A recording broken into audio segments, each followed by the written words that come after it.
Question number 14, आई cap ने पिछले semester में एक मॉडल पेपर दिया था MFA का, दिखाने के लिए कि पेपर कैसा होगा। उसके अंदर ये क्वेश्चन था, लेकिन कुछ ही अरसे बाद आई कैप ने ये क्वेश्चन मॉडल पेपर के अंदर से विड्रॉ कर लिया और मॉडल पेपर में ये क्वेश्चन चेंज करके बाकी सारे क्वेश्चन वही पहले वाले ही दोबारा से नया मॉडल पेपर दे दिया। क्यों? इस क्वेश्चन के अंदर एक छोटी सी टेक्निकल मिस्टेक थी। मिस्टेक क्या थी कि बेसिस ओवर द पीरियड जो है वो रिड्यूस होता है और मैच्योरिटी डेट पे नील होता है, ज़ीरो हो जाता है। इस क्वेश्चन में उसने मेंशन कर दिया कि बेसिस जो है वो थ्रू आउट पीरियड सेम रहेगा। तो मेरे ख्याल से रॉन्ग नहीं था क्वेश्चन। क्यों? जब क्वेश्चन के अंदर मेंशन कर दिया कि अब आपने कैलकुलेशन करते वक्त बेसिस जो है वो सेम ही लेके चलना है हर डेट पे, तो आपको उसके अकॉर्डिंगली क्वेश्चन सॉल्व कर देना चाहिए। दो रियलिटी में बेसिस जो है वो ओवर द पीरियड रिड्यूस होता है और एट मैच्योरिटी डेट नील हो जाता है, लेकिन इस क्वेश्चन में उसने कह दिया था कि बेसिस सेम रहेगा। तो कुछ टीचर्स ने खप डाल दी, आई कैप भी पैनिक हो गया, तो उसने ये क्वेश्चन विड्रॉ कर लिया था। हालांकि क्वेश्चन रॉन्ग नहीं है। क्यों? क्वेश्चन तो आपने कैलकुलेशन जो क्वेश्चन के अंदर टर्म्स दी गई हैं उसके अकॉर्डिंगली करनी है। ये रियलिटी का कोई क्वेश्चन तो है नहीं कि रियलिटी में ऐसे चल रहा है। तो देखते हैं क्या है वो क्वेश्चन। क्यों दोबारा भी इस तरह का क्वेश्चन इसी तरह की कोई टर्म्स के थ्रू आई कैप टेस्ट कर सकता है। जो उस वक्त तो आई कैप ने पैनिक में आके विड्रॉ कर लिया, लेकिन अब शायद उसे रियलाइज़ हो कि इतना को बड़ा मसला नहीं था विड्रॉ करने का। बेसिस का कॉन्सेप्ट रियलिटी में यही है कि स्टार्ट में बेसिस कुछ होता है जो टाइम पीरियड के साथ साथ रिड्यूस होता है, मीन रिमेनिंग बेसिस कम होता चला जाता है और एट मैच्योरिटी डेट नील हो जाता है। लेकिन इस क्वेश्चन में उसने कह दिया कि बेसिस जो है वो सेम रहेगा, मीन रिड्यूस नहीं होगा, मीन रिमेनिंग बेसिस भी उतना ही रहेगा जितना स्टार्ट में था। तो हम उसके अकॉर्डिंगली क्वेश्चन कर देंगे। मसला क्या है? क्या कल हमें नया बेसिस निकालना ही नहीं पड़ेगा, वही जो पहला बेसिस था वही यूज़ कर लेंगे आगे भी।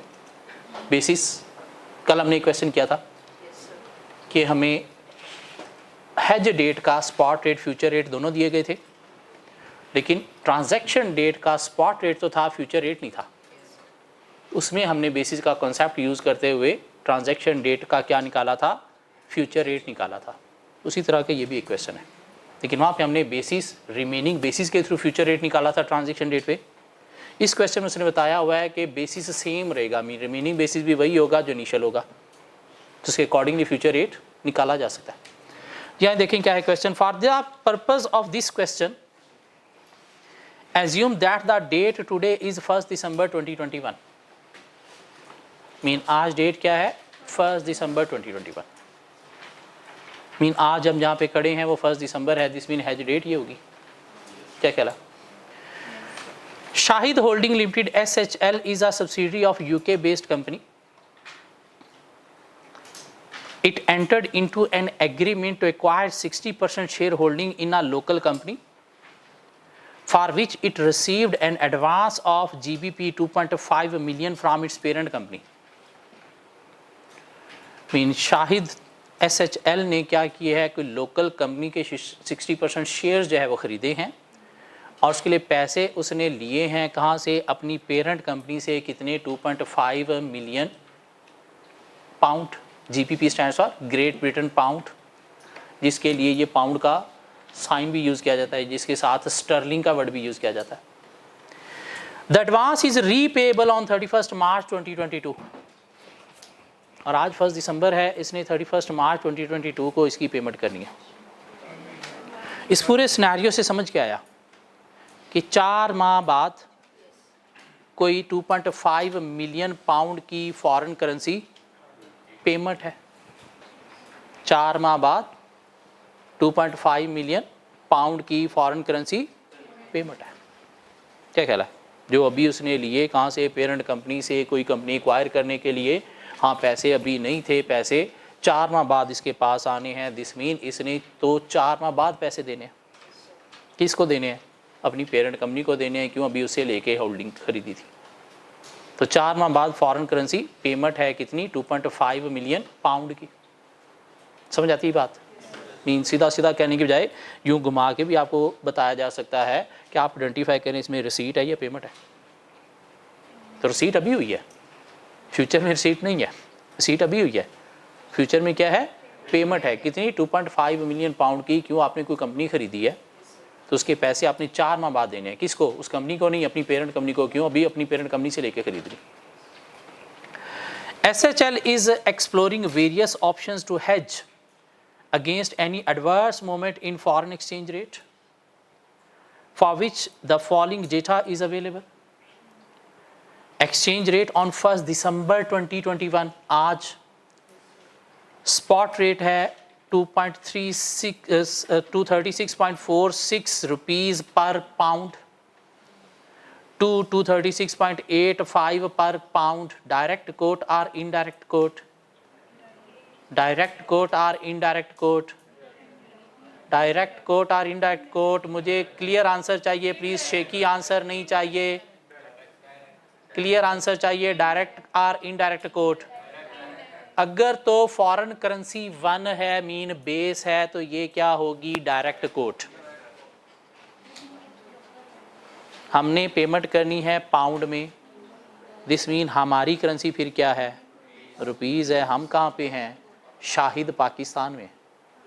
क्या ख्याल है, हम पाकिस्तान में, फॉरेन करेंसी में हमने पाउंड में पेमेंट करनी है, पाउंड में पेमेंट करनी है। तो फॉरेन करेंसी वो ही, और फॉरेन करेंसी बेस 1 है। क्या ख्याल है, तो ये क्या है, डायरेक्ट कोट। अगर हमारी होम करेंसी 1 हो, इनडायरेक्ट कोट। डायरेक्ट कोट में मल्टीप्लाई का केस होता है, इनडायरेक्ट कोट में डिवीजन का केस होता है। पेमेंट है तो पे मोर या रिसीव लेस, पे मोर। पे मोर करते वक्त हम मल्टीप्लाई करेंगे किसे, बड़े रेट से, बड़े रेट से, छोटे से नहीं। हाँ, अगर रिसीट होती तो रिसीव लेस, छोटे रेट से मल्टीप्लाई करते। ये बात समझ आती, क्या ख्याल है, ओके। दिस मीन स्पॉट के लिए अगर हम रेट यूज करेंगे तो कौन सा यूज करेंगे, 236.85। 4 मंथ्स फॉरवर्ड कॉन्ट्रैक्ट, 4 मंथ्स का बाद पेमेंट करनी है, तो 4 मंथ्स का फॉरवर्ड कॉन्ट्रैक्ट, उसका रेट भी ये है। तो फॉरवर्ड का रेट भी हम कौन सा यूज करेंगे, पहले वाला या दूसरे वाला, दूसरे वाले से पे मोर निकलेगा ना, क्योंकि मल्टीप्लाई करना है। और फॉरवर्ड की कैलकुलेशन एक लाइन की होती है, एक लाइन की कैलकुलेशन होती है। Currency futures on 1 December 2021 mean आज की डेट पे करेंसी फ्यूचर के ये रेट और ये इंफॉर्मेशन है। हेडिंग क्या कह रही है, आज की डेट पे। Future have a contract size of GBP 5000 and the margin required is ₹7500 पर कॉन्ट्रैक्ट। ये लाइन अंडरलाइन करेंगे, मार्जिन रिक्वायर्ड इज ₹7500 पर कॉन्ट्रैक्ट। इस मार्जिन को बोलते हैं सिक्योरिटी डिपॉजिट। इस मार्जिन को क्या बोलते हैं, security deposit. Mean future market में हम एंटर होते हैं तो हमने ट्रांजैक्शन पूरी परफॉर्म करना होती है, और ब्रोकर को डर है कि हम ट्रांजैक्शन पूरी परफॉर्म किए बिना भाग ना जाएं, तो हमसे कुछ सिक्योरिटी डिपॉजिट रखवाता है। कब, स्टार्ट में, और जब हम ट्रांजैक्शन पूरी परफॉर्म करते हैं तो हमें वो सिक्योरिटी डिपॉजिट वापस दे देता है। अब अगर हमारे पास पैसे नहीं है तो हम ये सिक्योरिटी डिपॉजिट कहाँ से रखवाएंगे, बैंक से लोन लेके। और अगर हमने बैंक से लोन लेके ये रखवाया है तो इसका इंटरेस्ट पे करेंगे। जब हम एंड पे नेट कॉस्ट निकाल रहे होते हैं तो उस नेट कॉस्ट के अंदर हम ये मार्जिन इंटरेस्ट की कॉस्ट भी इंक्लूड करेंगे। कहाँ पे, नेट कॉस्ट निकालते वक्त एंड पे हम ये मार्जिन का इंटरेस्ट भी वहाँ पे इंक्लूड करेंगे कि हमें ये पूरी ट्रांजैक्शन की पेमेंट नेट कॉस्ट कितने में पड़ी। तो सिक्योरिटी डिपॉजिट क्या है, मार्जिन सिक्योरिटी डिपॉजिट, जो स्टार्ट में हम रखवाएंगे ब्रोकर के पास, और जब ट्रांजैक्शन पूरी हो जाएगी तो उसके बाद ही वापस ले लेंगे। लेकिन अगर हमारे पास नहीं है तो फिर हम बैंक से क्या करेंगे, लोन लेके रखवाएंगे। तो इस सूरत में फिर क्वेश्चन के अंदर उसने इंटरेस्ट रेट भी दिया होगा हमारी होम कंट्री का, ठीक हो गया। और उसने कहा जी कि कॉन्ट्रैक्ट प्राइस रुपी पर GBP आर एज फॉलोज। 2 तरह के फ्यूचर कॉन्ट्रैक्ट हैं, एक दिसंबर वाला जिसकी प्राइस ये है, और एक मार्च वाला जिसकी प्राइस ये है। आप कौन सा कॉन्ट्रैक्ट लोगे, दिसंबर वाले को काटा लगा दें। ये रेट नहीं है कि दिसंबर में ये रेट है और मार्च में ये रेट है, नहीं, उसने ऊपर हेडिंग में बता दिया कि 1 दिसंबर को ये रेट है। दिस मीन दिसंबर वाले कॉन्ट्रैक्ट का ये रेट है, मार्च वाले फ्यूचर कॉन्ट्रैक्ट का ये रेट है। The contract can mature at the end of the above months only. Mean March वाला मार्च में ही मैच्योर होगा, दिसंबर वाला दिसंबर में मैच्योर होगा. It is expected that the difference between future and spot price, what is meant by basis, difference between future and spot price, would continue to remain the same. Mean basis same रहेगा, remaining basis भी same रहेगा, at maturity भी basis same ही रहेगा. Question ये कह रहा है, reality में ऐसे नहीं होता, लेकिन क्वेश्चन ये कह रहा है, तो हम उसके अकॉर्डिंगली कैलकुलेशन कर देंगे. मसला क्या है, क्या ख्याल है? क्वेश्चन रियलिटी से हट के भी हो सकते हैं. ये बात क्लियर होती है. SHL's incremental rate of borrowing is 10% per annum. किस लिए? वो जो मार्जिन आपने बैंक से लोन लेके दिया होगा उसका interest rate. SHL estimate that on 31st March 2022 GPP1 would either be equal to 237, means spot rate क्या होगा, 1 pound is equal to 237 or 239. Under each of the two possibilities, determine which method should be selected by SHL. तो आपने पहले 237 अगर spot rate हो कहाँ पे, transaction date पे, तो उसके अकॉर्डिंगली कैलकुलेशन करके बताना है कि आपको फ्यूचर में जाना चाहिए या फिर फॉरवर्ड में जाना चाहिए. फिर आपने स्पॉट रेट पे 239 जो है वो रेट यूज़ करते हुए बताना है कि आपको उस सूरत में भी फॉरवर्ड में जाना चाहिए या फ्यूचर्स में जाना चाहिए. 239 को भी फ़िलहाल इग्नोर करें.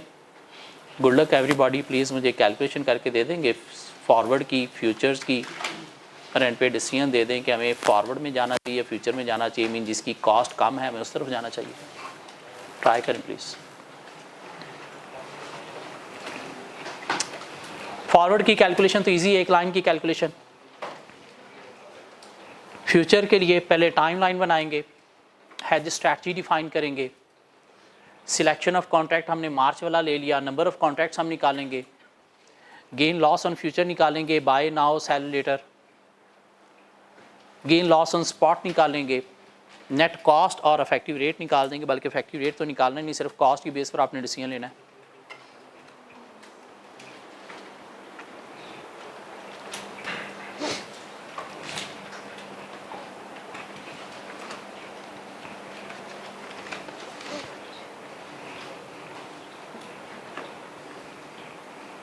टेस्ट में फ्यूचर का क्वेश्चन मैंने नहीं दिया था, उसका टेस्ट अब हो रहा है.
साथ वाले को नहीं देखना, बोंगा हो सकता है, पेपर में आपके साथ भी नहीं होगा, बिलीव मी नहीं होगा साथ ये।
जी हैज थ्रू फॉरवर्ड की बात करें तो क्या करेंगे, 2.5 मिलियन को मल्टीप्लाई करेंगे फॉरवर्ड का पे मोर मल्टीप्लाई मीन बड़े रेट के साथ, क्या अमाउंट निकली 60692500।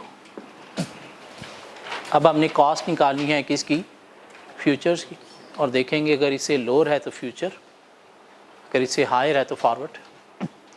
फ्यूचर में गए जी, सबसे पहले हमने टाइमलाइन अपनी डिफाइन की, हैज डेट 1 दिसंबर है, ट्रांजैक्शन डेट हमारी 31 मार्च है।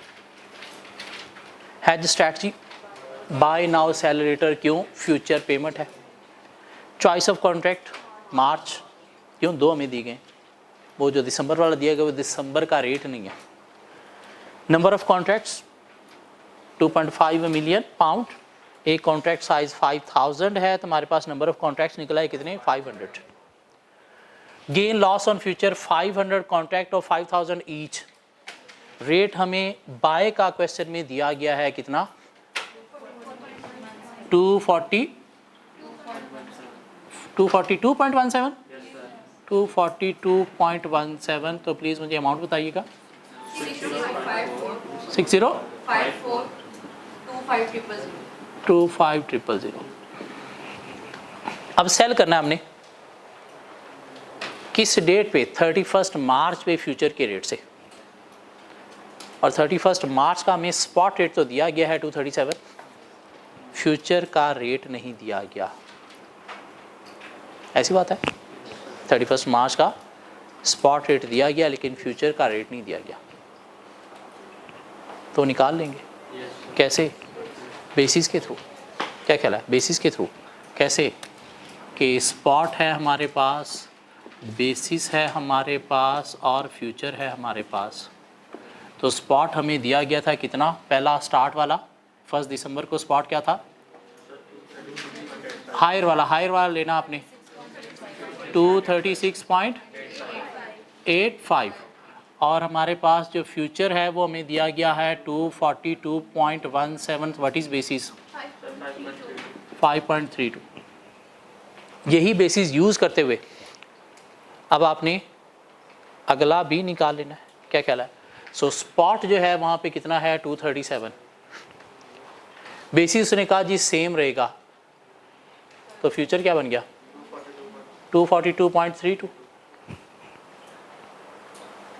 तो क्या यूज़ करेंगे 242.32, ये हमने कहाँ से निकाला, हमारी इस वर्किंग वन से निकाला,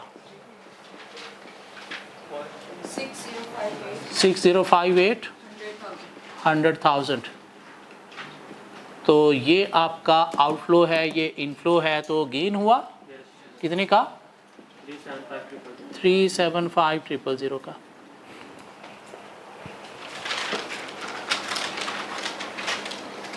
मसला यहाँ पे किसी को बोले, मसला यहाँ पे बाय वाला तो 1 दिसंबर पे बाय करना है हमने हैज डेट पे, तो 1 दिसंबर पे मार्च वाले फ्यूचर कॉन्ट्रैक्ट का रेट क्वेश्चन में दिया गया, ऊपर हेडिंग देखो 1 दिसंबर पे ये रेट हैं, दिसंबर वाले फ्यूचर कॉन्ट्रैक्ट का ये रेट है हैज डेट पे, मार्च वाले फ्यूचर कॉन्ट्रैक्ट का ये रेट है हैज डेट पे। इसका मतलब ये नहीं कि ये दिसंबर का फ्यूचर का रेट है, ये मार्च का फ्यूचर का रेट है, नहीं, दिसंबर वाले कॉन्ट्रैक्ट का 1 दिसंबर पे ये रेट है, मार्च वाले कॉन्ट्रैक्ट का 1 दिसंबर पे ये रेट है, और आपने कौन सा चूज़ किया, मार्च वाला, तो दिसंबर वाले को काटा लगा दिया, क्या ख्याल है। तो बाय आपने किया हैज डेट पे, मार्च वाला कॉन्ट्रैक्ट इस रेट पे, तो सेल आपने करना है कब 31 मार्च को, लेकिन वो रेट फ्यूचर का हमारे पास गिवन नहीं है लेकिन स्पॉट गिवन है, तो बेसिस के थ्रू हम निकाल सकते हैं, बेसिस के थ्रू निकाल सकते हैं। अगर इसमें उसने ना बताया कि बेसिस सेम है तो फिर यही फ्यूचर रेट भी होना था, क्यों, मैच्योरिटी डेट पे फ्यूचर क्या हो जाता है, 0 हो जाता है ना, नील हो जाता है, लेकिन उसने कहा नहीं बेसिस सेम रहेगा, तो लें जी सेम रहेगा, ठीक हो गया, गेन आ गया 375 का। एक्चुअल बाइंग हम करेंगे 252 की किस रेट से, हम 237 से, कितनी अमाउंट 5925 100,000। कुड बाय कर सकते थे कितने पे? 236.85 पे। 5921 रेट ज़्यादा पे आपने बाइंग की, लॉस हुआ। लॉस हुआ कितना? 375,000 जितना गेन था उतना ही लॉस था। क्या कहना? मीन ये लॉस फ्यूचर की वजह से पूरा का पूरा हमारा क्या हो गया? कवर हो गया। फ्यूचर में ना जाते तो हमें बेयर करना पड़ना था। फ्यूचर हेजिंग के थ्रू ये हमारा लॉस क्या हो गया? कवर हो गया। अब नेट कॉस्ट निकालनी तो कैश वाली ट्रांजैक्शन, एक तो ये है कैश वाली और एक ये है कैश वाली। सो 59250000 और हमारे पास क्या है जी? गेन है कितना? 375,000 का। और अब हमने निकालना है मार्जिन। मार्जिन के बारे में ज़रा इन्फॉर्मेशन देखिएगा, उसने क्या दिया आपको? मार्जिन के बारे में क्या इन्फॉर्मेशन उसने कही आपको कि 7500 पर कॉन्ट्रैक्ट। कॉन्ट्रैक्ट कितने हैं? 500। सो 7500 पर कॉन्ट्रैक्ट, 7500 पर कॉन्ट्रैक्ट। लेकिन ये पैसा आप कहाँ से दोगे? उधार लेके। हम यहाँ पे सिर्फ और सिर्फ मार्जिन की इंटरेस्ट कॉस्ट निकाल रहे हैं, मार्जिन की अमाउंट नहीं, उसकी इंटरेस्ट कॉस्ट निकाल रहे हैं जो हमने पे किया। क्या ख्याल है? वो मार्जिन वहाँ से मिला तो लोन हमने पे कर दिया उसे, सिक्योरिटी लोन ले के रखवाई, जब वापस मिली तो लोन पे कर दिया, लेकिन उस पर इंटरेस्ट हमें जो है वो पॉकेट से देना पड़ा, तो वो हम नेट कॉस्ट में इंक्लूड कर रहे हैं। और इंटरेस्ट का रेट क्या है? 10%, मीन 0.1, लेकिन कितने मंथ्स के लिए? 4 मंथ्स के लिए। तो इसको पहले 4/12 करना है, 0.1 को, 10% को, फिर इनके साथ मल्टीप्लाई करना है, तो मार्जिन आएगा कितना? 1,25,000। तो हमारे पास टोटल कॉस्ट आ गई कितनी? 59,250,000।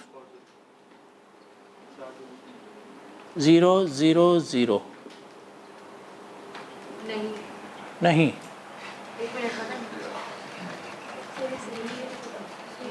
यही है, यही है, यही है। सो ये हमारे पास जो है वो कॉस्ट आ गई थी फॉरवर्ड की, ये हमारे पास कॉस्ट आ गई फ्यूचर की। कौन सा बेटर है? Therefore future will be chosen because it is cheap या it has lower cost। क्या कहना है? इन्हीं से चूज करेंगे हम। मार्जिन, मार्जिन क्या है? Security deposit. जब भी हम फ्यूचर मार्केट में जाते हैं तो एक ब्रोकर के थ्रू जब हमने कोई बाइंग सेलिंग करनी है तो हमसे कुछ सिक्योरिटी डिपॉजिट रखवाता है कि अगर आप भाग जाओ ट्रांजेक्शन क्लिक किए बिना तो मेरे पास तो कुछ होना चाहिए ना। जो हम स्टार्ट में रखवाते हैं, जब ट्रांजैक्शन पूरी हो जाती है तो गेन लॉस के साथ हम अपनी ये सिक्योरिटी डिपॉजिट भी वापस ले आते हैं। अब ये हमारे पास पैसे अगर नहीं हैं तो हम लोन लेके रखवाएंगे ताकि इधर से जब हमें वापस मिलेगा लोन पे कर देंगे, लेकिन लोन लेके रखवाया तो उसके ऊपर इंटरेस्ट हमें देना पड़ेगा। तो इस पूरी ट्रांजैक्शन की हमें नेट कॉस्ट पड़ी है, उसके अंदर फिर ये लोन का इंटरेस्ट हमें इंक्लूड करना है। क्या ख्याल है? फिर जाके पता चलेगा ना कि हमें नेट कॉस्ट टोटल पड़ी कितनी है।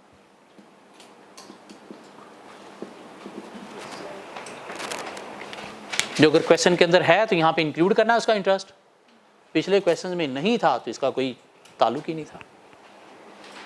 क्या ख्याल है? आप प्लीज 239 के अकॉर्डिंगली मुझे ये कॉस्ट निकाल के दे देंगे। अगर स्पॉट रेट ऑन 31 मार्च 239 हो 237 की बजाय, तो सिर्फ फ्यूचर की कैलकुलेशन में यही चेंज होना है ना, ये पार्ट चेंज होना है। फॉरवर्ड तो वही रहेगा, फॉरवर्ड वही रहेगा। क्या ख्याल है? ये सारा काम भी वही रहेगा, सिर्फ ये वाली कैलकुलेशन चेंज होनी है। 237 स्पॉट की बजाय 239 स्पॉट पे करनी है। ज़रा मुझे सिर्फ ये कॉस्ट निकाल के दे दें कितनी बनती है।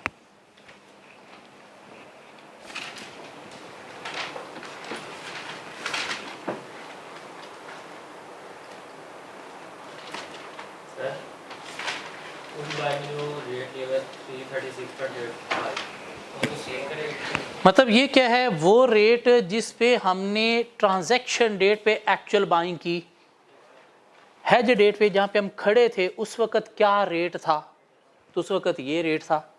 तो ये रेट के चेंज होने की वजह से ज़्यादा पे हमने बाइंग की। लेकिन वो सेल का रेट नहीं है, किसका? सेल का रेट है ये 236.85 एक्सचेंज के लिए बाय सेल। अब देखो हम अब फ्यूचर्स के रेट सेपरेट हो गए। अब यहाँ पे हमने स्पॉट पे जो एक्चुअल ट्रांजेक्शन हमने परफॉर्म किया वो किस पे किया है? स्पॉट पे। कितने का हमने जो है वो पाउंड बाय करके पेमेंट की है मार्च में? 237 के। जिस रेट पे हम खड़े थे तब से लेकर अब तक जो रिस्क था वो रिस्क कितना हुआ?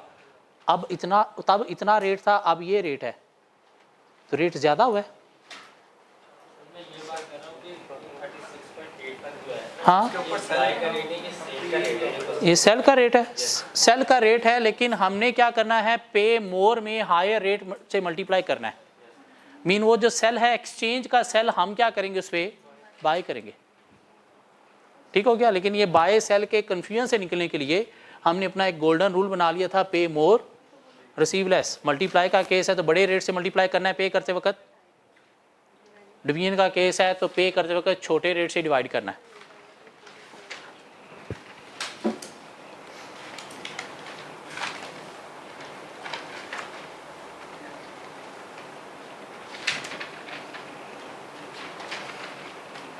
टू 39 के अकॉर्डिंगली कैलकुलेशन कर दें प्लीज़।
सर 5925 सेम है। सेम आ रहा है।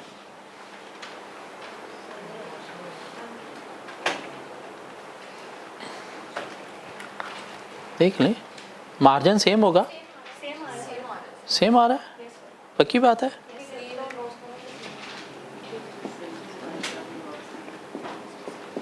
मीन यही अमाउंट 239 के साथ भी नेट कॉस्ट की आ रही है।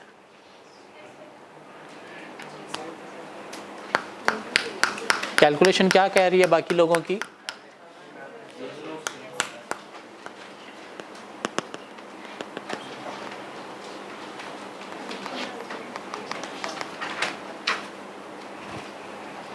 सेम आ रहा है। मीन इधर भी आप फ्यूचर्स को प्रेफर करोगे, फ्यूचर्स को प्रेफर करोगे। 237 रेट पे भी 239 रेट पे भी सर सेम आया, सेम आया। ओके, आगे चलें फिर। चलें, क्वेश्चन 25 तक सारे क्वेश्चन हो गए। कोई क्वेश्चन छूटा तो नहीं हमारा? क्वेश्चन 25 तक सारे के सारे क्वेश्चन हमने कर लिए। हाँ, 17 रहता है।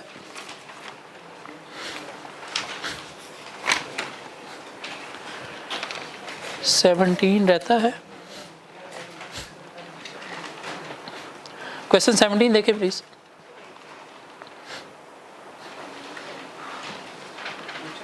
फिफ्टीन 16 हमने कर लिया था।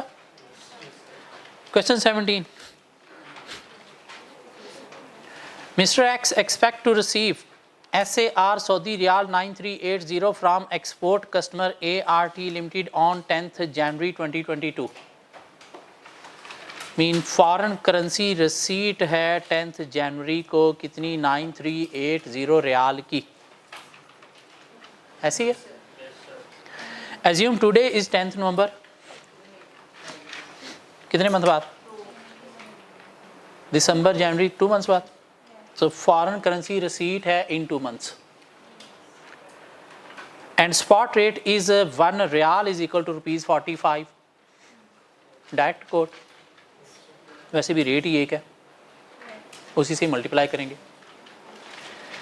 Futures are available in lots of 300 each as per following. Future maturing on 31 December, उसका ये रेट है 10 नवंबर को। मैच्योरिंग ऑन 31 जनवरी, उसका ये रेट है 10 नवंबर को। मैच्योरिंग ऑन 29 फरवरी, उसका ये रेट है 10 नवंबर को। कौन सा लोगे? तो बाकी दो को काटा लगा दे।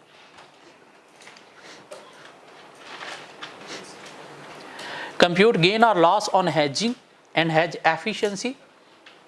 If following data exists on 10th January 2022, spot rate is 1 riyal is equal to 40 rupees, mean transaction date का स्पॉट रेट दे दिया उसने। फ्यूचर दिसंबर वाले का रेट ये है, जनवरी वाले का ये है, फरवरी वाले का ये है, तो आप कौन सा यूज़ करोगे? जनवरी वाले का यूज़ करोगे।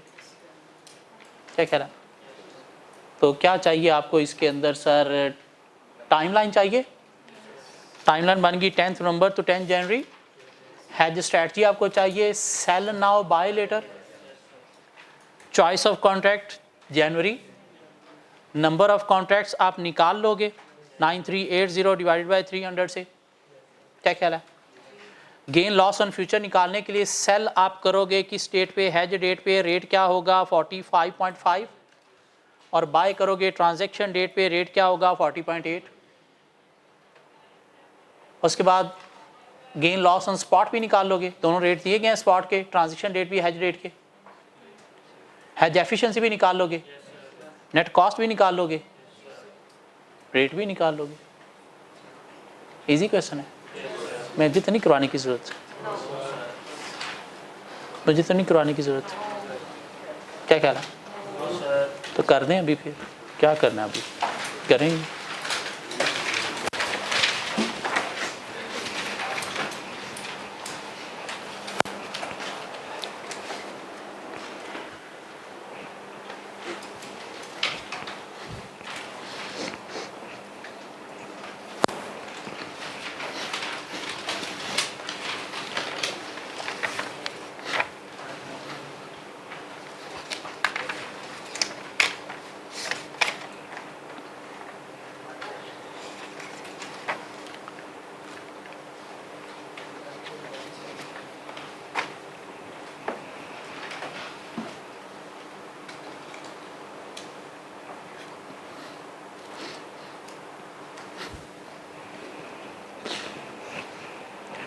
ये जो गेन लॉस ऑन स्पॉट हम निकालते हैं,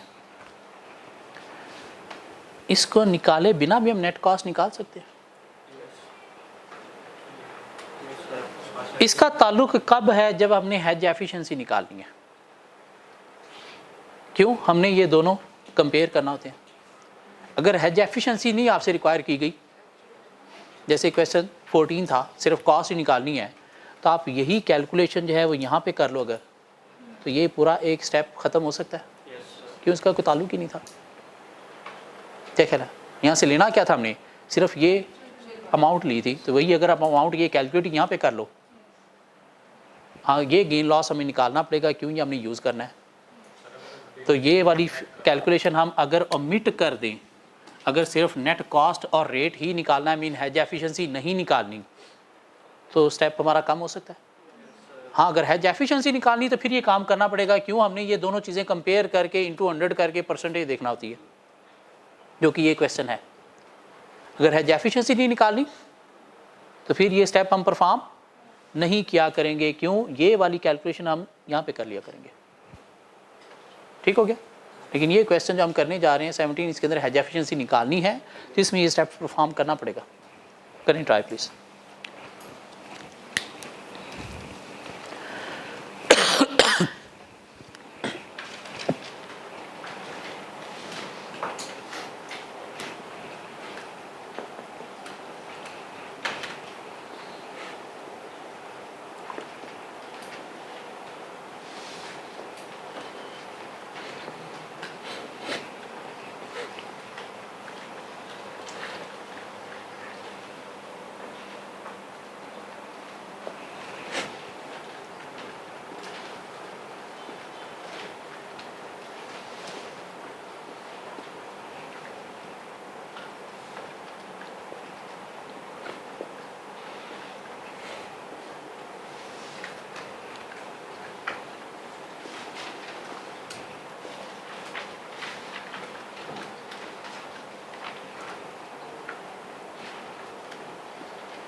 क्या इफेक्टिव रेट निकला?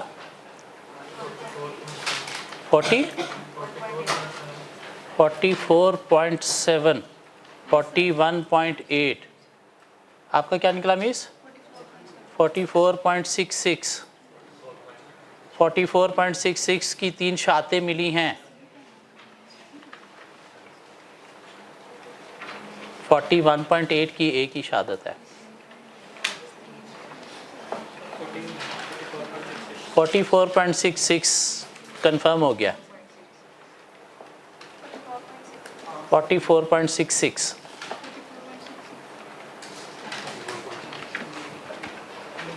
मुझे भी करवा दें ज़रा। नंबर ऑफ कॉन्ट्रैक्ट्स कितने निकले? 31.3 अप्रॉक्सीमेटली 31 लॉट्स। सो 31 लॉट्स हैं ऑफ 300 साइज ईच। रेट बताइएगा। 45.5 अमाउंट 42150। ओके जी, 31 लॉट्स ऑफ 300 ईच। रेट 40.8 कितना? 440। गेन हुआ लॉस हुआ? गेन हो गया कितने का? 47। ओके जी, आपने बाय किया एक्चुअल किस रेट पे? What amount? 375200 और कुड बाय 45 पे बाय कर सकते थे। 422100 मीन गेन हो गया लॉस हो गया? लॉस हुआ कितने का? 400। तो हैज एफिशिएंसी हमारी जी 437104690 इंटू 100 किया तो 93.2% अफेक्टिव हैज है। एक्चुअल आपने रिसीट की कितने से? 375200 से। गेन ऑन फ्यूचर हुआ आपको 43710 से। नेट प्रोसीड 418 तो 44.66 आपको इफेक्टिव रेट पड़ा पर SAR। क्या ख्याल है?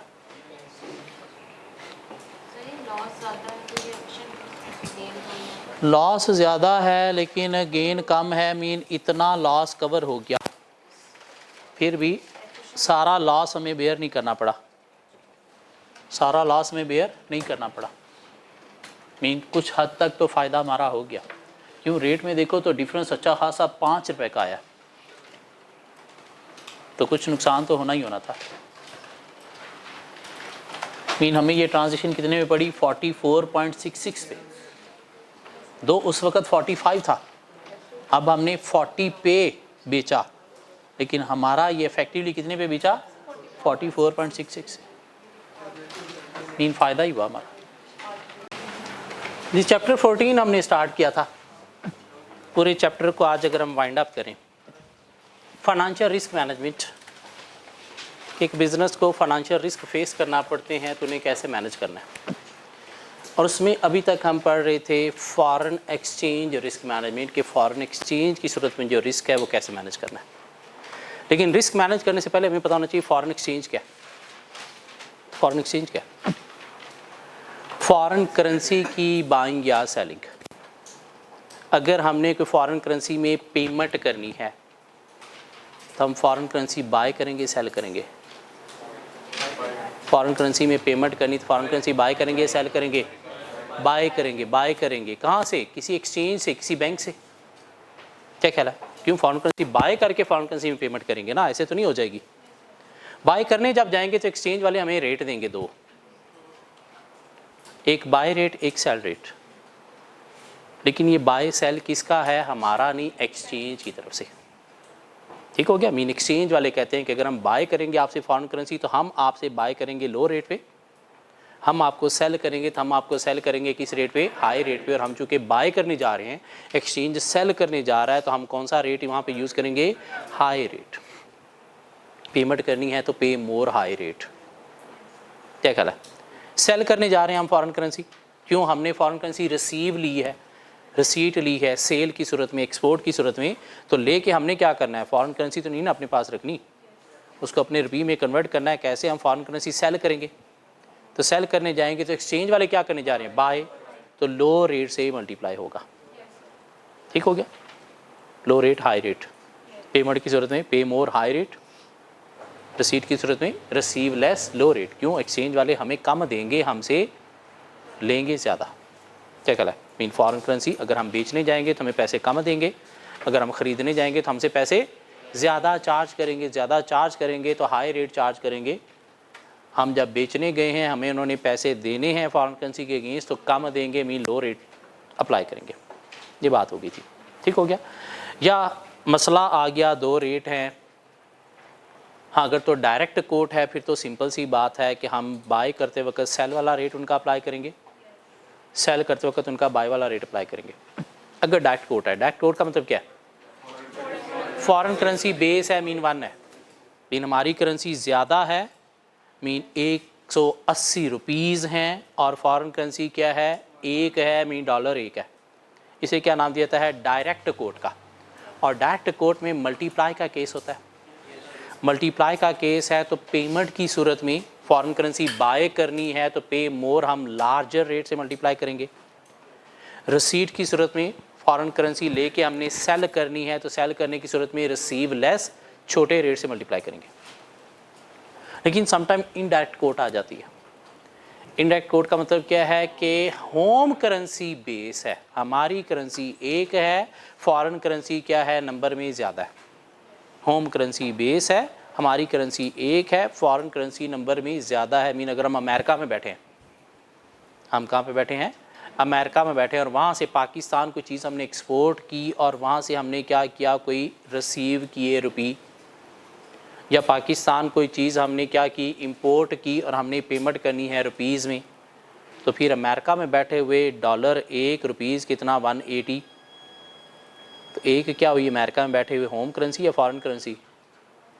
एक क्या हुई? होम करेंसी या फॉरेन करेंसी? अमेरिका में बैठे हुए होम करेंसी। और जब होम करेंसी 1 है तो उस सूरत में क्या है? Indirect coat.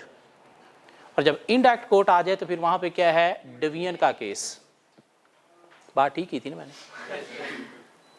जब होम करेंसी 1 आ जाए तो फिर क्या है? डिवीजन का केस। और डिवीजन के केस में पे मोर, मीन पेमेंट में पे मोर, तो डिवाइड करेंगे लोअर रेट से, और रिसीव लेस की सूरत में डिवाइड करेंगे हाई रेट से। ठीक हो गया? इसमें मेरा नहीं ख्याल कोई कन्फ्यूजन अब रहनी चाहिए। डायरेक्ट कोट इनडायरेक्ट कोट में कौन सा रेट हमें अप्लाई करना है अगर 2 रेट दिए जाएँ तो, क्योंकि अगर यहाँ पे कन्फ्यूजन है फिर तो पूरा चैप्टर ही कन्फ्यूज़ है ना। ठीक हो गया? तो ये हमने पहले 2-3 क्वेश्चन में ये सीख लिया कि कैसे हम जो है वो फॉरेन करेंसी को होम करेंसी में कन्वर्ट करते हैं या होम करेंसी को फॉरेन करेंसी में कन्वर्ट करते हैं। तो कन्वर्जन हमने पहले 2-3 क्वेश्चन में सीखी थी। ठीक हो गया? जिसका फाइनेंशियल रिस्क मैनेजमेंट के साथ कोई ताल्लुक नहीं था। मीन वो हमारी बेस हमने बनाई थी कि कैसे हम करेंसी को आपस में कन्वर्ट करते हैं। फिर हम आगे जी, फॉरेन करेंसी में अगर हमारे पास कोई रिस्क है, फॉरेन एक्सचेंज रिस्क है, तो उस रिस्क को मैनेज कैसे करना है? तो रिस्क को मैनेज करने के लिए एक हमने कहीं पे किसी क्वेश्चन के अंदर एक टर्म पढ़ ली थी, लीड पेमेंट। लीड पेमेंट क्या थी? Advance payment.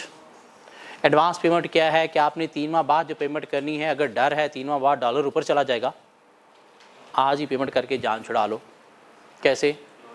लोन लेके डॉलर ख़रीदो, डॉलर ख़रीद के पेमेंट कर दो। लोन का क्या दोगे आप? Interest rate. हाँ, उस सूरत में ये फ़ायदेमंद होगा जब आपको नज़र आ रहा है कि इंटरेस्ट रेट कम है, डॉलर में फ्लक्चुएशन से शायद ज़्यादा अफेक्ट पड़ना है, इंटरेस्ट रेट से उतना इफेक्ट नहीं पड़ना, तो लीड पेमेंट आप कर सकते हो। या आप फॉरेन एक्सचेंज रिस्क को मैनेज कर सकते हो through hedging instruments. Hedging instruments हमने 4 पढ़े। फॉरवर्ड कॉन्ट्रैक्ट, आज बैंक के पास गए, जाके एक रेट एग्री किया, उस रेट पे आपने फ्यूचर की करेंसी की बाइंग सेलिंग करनी है, बैंक भी बाउंड है, आप भी बाउंड हो, दोनों ने उसके अकॉर्डिंगली चलना है, उससे दोनों डिविएट नहीं कर सकते। क्वांटिटी, रेट, टाइम पीरियड तीनों क्या हो गए? फिक्स हो गए।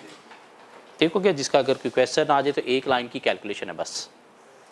ठीक हो गया? पे मोर रिसीव लेस रेट मल्टीप्लाई करना है, ये डिवाइड करना है। या हमारे पास ऑप्शन क्या है? मनी मार्केट हेज, जिसमें इंटरेस्ट रेट हमने यूज़ करने हैं होम कंट्री के और फॉरेन कंट्री के। और जब ये क्वेश्चन के अंदर इंटरेस्ट रेट आ गए, this mean money market hedging के थ्रू हम सॉल्व कर सकते हैं क्वेश्चन। अगर हमने कोई फॉरेन करेंसी की पेमेंट करनी है इन फ्यूचर, तो आज हम फॉरेन करेंसी एसेट क्रिएट करेंगे, एक अमाउंट डिपॉजिट करेंगे फॉरेन करेंसी अकाउंट में, इतनी के वो 3 माह बाद उतनी बन जाए जितनी हमने पेमेंट करनी है। मीन उस फॉरेन करेंसी पेमेंट की हम प्रेजेंट वैल्यू निकाल लेंगे। वो प्रेजेंट वैल्यू आज हम क्या करेंगे, डिपॉजिट करेंगे। क्या ख्याल है, जो हमारी पेमेंट से थोड़ी कम होगी, बाकी बीच में डिफरेंस क्या होगा, इंटरेस्ट, जो उसके ऊपर हम कमाएंगे और कमा के उतनी पेमेंट हो जाएगी 3 माह बाद जो हमने पे करना है। हाँ, ये पैसा हम कहाँ से डिपॉजिट करें, इसको होम करेंसी से ट्रांसफ़र करेंगे तो उसको हमने होम करेंसी में कन्वर्ट करना है। और कैसे ट्रांसफ़र करना है, होम करेंसी में बारो करना है और बारो करके देखना है, उसके ऊपर इंटरेस्ट भी देना है। तो पहले तो कन्वर्ट करके अमाउंट आ गई, कितनी हमारी होम करेंसी बनी, और फिर हमने इंटरेस्ट उसके ऊपर कैलकुलेट कर लिया, तुम्हारे पास क्या आ गई, टोटल कॉस्ट। ये कॉस्ट हमें पड़ी किस चीज़ की, वो जो हमने फॉरेन करेंसी की पेमेंट करनी थी, किस रेट पे, इसको कन्वर्ट कर दो किसके साथ, फॉरेन करेंसी के साथ, तुम्हारे पास क्या आ जाएगा, रेट भी आ जाएगा। इसे हम अपना फॉरवर्ड का रेट भी कह सकते हैं। ठीक हो गया। नहीं, मनी मार्केट हेज में अगर हमने फॉरेन करेंसी रिसीट है इन फ्यूचर, तो आज फॉरेन करेंसी लाइबिलिटी क्रिएट करेंगे, मीन बारो करेंगे उतनी अमाउंट के 3 माह बाद उतनी बन जाए जितनी हमने रिसीव करनी है। मीन उस रिसीट की प्रेजेंट वैल्यू निकाल लेंगे जो हमने बारो करनी है, प्रेजेंट वैल्यू निकाल लेंगे उस रिसीट की जो हमने बारो करनी है। कैसे, 1 प्लस इंटरेस्ट रेट अप्लाई करते हुए। क्या ख्याल है। और क्या करेंगे, इसको होम करेंसी में कन्वर्ट करेंगे, mean transfer to home currency. और क्या करेंगे, होम करेंसी के अकाउंट में डिपॉजिट करके उसके ऊपर क्या करेंगे, इंटरेस्ट अर्न करेंगे। और वो जो हमने कन्वर्ट किया ये बारो वाली अमाउंट को अपनी होम करेंसी में, और उसके ऊपर जो इंटरेस्ट हमने कमाना है, इन दोनों को ऐड करने से हमारे पास आ गई नेट रिसीट। मीन वो जो हमने रिसीव करना है फॉरेन करेंसी में, वो हमारी होम करेंसी में कितना बना इंटरेस्ट अर्न करके, उसको उस फॉरेन करेंसी के साथ हम कन्वर्ट करेंगे, तो हमारे पास रेट भी आ जाएगा कि हमें ये किस रेट पे रिसीविंग होगी। इसे हम अपना फॉरवर्ड का रेट भी कह सकते हैं। बैंक फॉरवर्ड का रेट हमें कैसे कैलकुलेट करके देते हैं, through interest rate parity, through interest rate parity, जिसमें वो क्या करते हैं, एक्सपेक्टेड इंटरेस्ट रेट को यूज़ करते हमें फॉरवर्ड का रेट देते हैं। इसका एक फार्मूला था, currency A divided by currency B into 1 plus interest rate of country A divided by 1 plus interest rate of country B, जहाँ से हम फॉरवर्ड का रेट निकाल लेते हैं यूजिंग स्पॉट रेट। हो गया यहाँ तक बातें। हेजिंग तीसरा इंस्ट्रूमेंट है हमारे पास, फ्यूचर, करेंसी फ्यूचर भी इसे कहा जा सकता है। क्यों, फॉरेन एक्सचेंज करेंसी में हम जो है वो फ्यूचर्स में डील करने जा रहे हैं, जिसमें हम क्या करेंगे, एक फ्यूचर की मार्केट में एंटर होंगे फॉरेन एक्सचेंज रिस्क को मैनेज करने के लिए। कैसे, वहाँ पे हवा में हम कोई चीज़ बाय करेंगे, हवा में बाद में सेल करेंगे और उस पर गेन या लॉस कमाएंगे। क्या ख्याल है। लेकिन वो बाइंग सेलिंग सिंगल नहीं होती, in the form of lots contracts होती है, जो हमें मार्केट बताएगी क्या लॉट क्या कॉन्ट्रैक्ट्स हैं। उस मार्केट के अपने सेपरेट रेट होते हैं जो स्पॉट या फॉरवर्ड से डिफरेंट होते हैं। हाँ, वो अगर हमने फॉरेन करेंसी में पेमेंट करनी है करेंसी फ्यूचर के थ्रू, तो हम पहले अपनी एक टाइमलाइन बनाते हैं, देखते हैं हेज डेट क्या है जहाँ पे हम उस मार्केट में एंटर हो रहे हैं, और ट्रांजैक्शन डेट क्या है, mean buy now sell later है, तो यहाँ पे बाय करेंगे, यहाँ पे सेल करेंगे। फॉरेन करेंसी रिसीट है तो sell now buy later, mean hedge date पे सेल करेंगे और ट्रांजैक्शन डेट पे बाय करेंगे। रेट कौन सा अप्लाई करेंगे, फ्यूचर मार्केट का रेट। हेज डेट पे जो रेट है वो हम बाय पे अप्लाई करेंगे, और ट्रांजैक्शन डेट वाला सेल पे, अगर बाय नाउ सेल लेटर है तो, और अगर सेल नाउ बाय लेटर है तो इस डेट पे, हेज डेट पे जो रेट है फ्यूचर मार्केट का वो अप्लाई करके सेल करेंगे, और ट्रांजैक्शन डेट वाला रेट अप्लाई करके बाय करेंगे। क्या ख्याल है। तो टाइमलाइन डिफाइन की, हेज स्ट्रैटेजी डिफाइन की, चॉइस ऑफ कॉन्ट्रैक्ट, मीन हमें डिफरेंट कॉन्ट्रैक्ट्स दिए जाएंगे, तो हमने देखना है हमारी ट्रांजैक्शन डेट के इमीडिएटली आफ्टर वाला कौन सा है वो, या उसी मंथ वाला कौन सा है वो। क्या ख्याल है। नंबर ऑफ कॉन्ट्रैक्ट्स निकालेंगे इन होल नंबर्स, उसके बाद गेन और लॉस ऑन फ्यूचर निकालेंगे। बाय है तो पहले बाय, हेज डेट पे क्या रेट था, number of contract, size of contract into rate, sell करेंगे number of contract, size of contract into rate, कौन सा ट्रांजैक्शन रेट पे, फ्यूचर मार्केट का। अगर कोई रेट फ्यूचर का नहीं गिवन तो हम थ्रू बेसिस निकाल सकते हैं, थ्रू बेसिस निकाल सकते हैं। क्या ख्याल है? उसके बाद अगर तो हेज एफिशिएंसी निकालनी है तो नेक्स्ट स्टेप हम करेंगे क्या, गेन लॉस ऑन स्पॉट। अगर हेज एफिशिएंसी नहीं निकालनी तो ये स्टेप करने का फ़ायदा नहीं है। डायरेक्ट भी हम नेट कॉस्ट कंप्यूट कर सकते हैं, एक्चुअल बाइंग आपने कितने की फ्यूचर के अलावा स्पॉट पे एक्चुअल बाइंग ट्रांजैक्शन रेट पे आपने कितने की करेंसी इनटू रेट, कौन सा, स्पॉट वाला, फ्यूचर वाला नहीं। गेन लॉस ऑन फ्यूचर आपको कितना हुआ, फ्यूचर मार्केट में अगर आपने कोई मार्जिन मीन सिक्योरिटी डिपॉजिट रखवाया है तो उसका इंटरेस्ट कितना है, तो आपके पास क्या आ गई, नेट कॉस्ट। रेट निकालना है तो जितनी आपने पेमेंट करनी थी उसके साथ आप कंपेयर करो तो आपको रेट भी पड़ जाएगा कि इफेक्टिवली आपको ट्रांजैक्शन किस रेट पे पड़ी। क्या ख्याल है? फ्यूचर्स नहीं, चौथी हमारे पास एक हैजिंग ऑप्शन भी है, करेंसी ऑप्शन, ऑप्शन या करेंसी ऑप्शन, जिसमें हम क्या करते हैं, आइदर कॉल ऑप्शन पे जाते हैं या फिर पुट ऑप्शन पे जाते हैं। एक सेपरेट मार्केट है जिसके अंदर हम कॉल या पुट ऑप्शन पे जाएंगे और ट्रांजैक्शन किल करना ज़रूरी नहीं है, जिसके अंदर सिर्फ और सिर्फ हम गेन ही में इंटरेस्ट होंगे। लॉस की सूरत में हम क्या कहेंगे, मैं नहीं, मैं इंटरेस्टेड नहीं हूँ, क्यों, मेरे पास चॉइस है कि मैं ऑप्शन को एक्सरसाइज करूँ या ना करूँ। क्या ख्याल है? क्वेश्चन आ जाए तो क्या करना है, हमने सबसे पहले अपनी हेज स्ट्रैटेजी डिफाइन करनी है, कॉल ऑप्शन है या पुट ऑप्शन है। पेमेंट है, मीन फॉरेन करेंसी बाय करनी है तो क्या करनी है, कॉल करनी है। एक्सपोर्ट है, सेल है, रसीट है फॉरेन करेंसी में, तो फॉरेन करेंसी लेके सेल करनी है और सेल करते वक्त आपने क्या करना है, मार्केट के अंदर पुट करनी है, तो पुट ऑप्शन है। ठीक हो गया।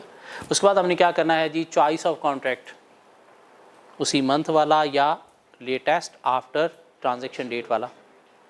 Number of contract, selection of exercise price. अगर तो एक ही दी गई तो ज़िंदगी आसान है, लेकिन अगर एक से ज़्यादा दी गई हैं तो फिर हमें क्या करना है, देखना है। कॉल ऑप्शन है तो क्या करना है, strike price plus premium, net amounts निकालनी है हर स्ट्राइक प्राइस के अगेंस्ट, और जो लोअर नेट अमाउंट होगी उसके अगेंस्ट वाली स्ट्राइक प्राइस आपने सिलेक्ट करनी है। और अगर पुट ऑप्शन है तो strike price minus premium, net amounts निकालनी है और जो हायर नेट अमाउंट है उसके अगेंस्ट वाली आपने स्ट्राइक प्राइस चूज करनी है। क्यों, कॉल ऑप्शन में पेमेंट करनी है तो पेमेंट करते वक्त आप लो से लो को फोकस करोगे। पुट ऑप्शन में रसीट है तो रसीट में आप क्या करोगे, हायर से हायर ऑप्शन को सिलेक्ट करोगे। ये क्या बन गया, has setup, mean choice of contract कौन सा है, नंबर ऑफ कॉन्ट्रैक्ट कौन सा है, सिलेक्शन ऑफ एक्सरसाइज प्राइस कौन सी है और आपकी हैज स्ट्रैटेजी क्या है। उसके बाद हमने क्या निकालना है, गेन ऑन ऑप्शन, लॉस नहीं, कभी भी gain option on option if any अगर है तो उसकी कैलकुलेशन करनी है। वो कैसे होगी, कॉल ऑप्शन है तो market price minus exercise price हमारे पास क्या आएगा, गेन। उसको फिर हम मल्टीप्लाई करेंगे number of contract, contract size के साथ हमारे पास टोटल गेन फ्रॉम ऑप्शन आ जाएगा। क्या कह रहा है। और अगर पुट ऑप्शन है तो strike price minus market price हमारे पास आएगा गेन। ठीक हो गया। उसको फिर number of contracts, contract size से मल्टीप्लाई करेंगे तो टोटल गेन फ्रॉम ऑप्शन आ जाएगा। उसके बाद हमने जाना है कंप्यूटेशन ऑफ पेमेंट की सूरत में नेट कॉस्ट, रसीट की सूरत में नेट प्रोसीड और इफेक्टिव रेट निकालना है। तो एक्चुअल हमने ऑप्शन मार्केट के अलावा जो एक्चुअल में हमने पेमेंट की सूरत में स्पॉट पे फॉरेन करेंसी ट्रांजैक्शन डेट पे बाय की होगी वो हमारी एक्चुअल पेमेंट होगी। उसके साथ हम जो है वो गेन अगर है ऑप्शन में तो वो एडजस्ट करेंगे, साथ प्रीमियम जो है वो भी पर कॉन्ट्रैक्ट होता है वो एडजस्ट करेंगे। तुम्हारे पास क्या आ जाएगी, नेट कॉस्ट। इसको कंपेयर करेंगे वो जो फॉरेन करेंसी में पेमेंट करनी थी उसके साथ हमारे पास इफेक्टिव रेट भी आ जाएगा। क्या ख्याल है। रसीट की सूरत में एक्चुअल जो सेल हमने किया ट्रांजैक्शन रेट पे, स्पॉट रेट पे, वो लेंगे। गेन अगर कोई है ऑप्शन के थ्रू तो वो लेंगे। प्रीमियम उसमें से माइनस करेंगे तो हमारे पास क्या आ जाएगी, नेट प्रोसीड। क्या ख्याल है, नेट रसीट या नेट प्रोसीड। उसको हम फॉरेन करेंसी जो रिसीव किया उसके साथ कंपेयर करेंगे तो हमारे पास क्या आ जाएगा, अफेक्टिव रेट। क्या ख्याल है? नहीं उसने कोई 3-4 हेजिंग ऑप्शन दे दी तो आपने क्या करना है, सबकी कॉस्ट निकालनी है, इफेक्टिव रेट नहीं, सबकी कॉस्ट निकालनी है और कॉस्ट आपने कंपेयर करनी है, जिसकी कम है वो हम चूज़ कर लेंगे। नहीं रिसीट की सूरत में 4 हेजिंग ऑप्शन है तो सब की नेट प्रोसीड निकालेंगे, नेट रिसीट निकालेंगे, जिसकी हाईएस्ट है उसे हम क्या करेंगे, चूज़ कर लेंगे। अभी तक पिछले 12 लेक्चर्स में हमने 11 लेक्चर में यही काम किया। क्या ख्याल है? आइए आज इसको सम अप करते हैं। क्वेश्चन 26, क्वेश्चन 25 तक सारे क्वेश्चन हम कर चुके हैं, ऐसी बात है। Question 26,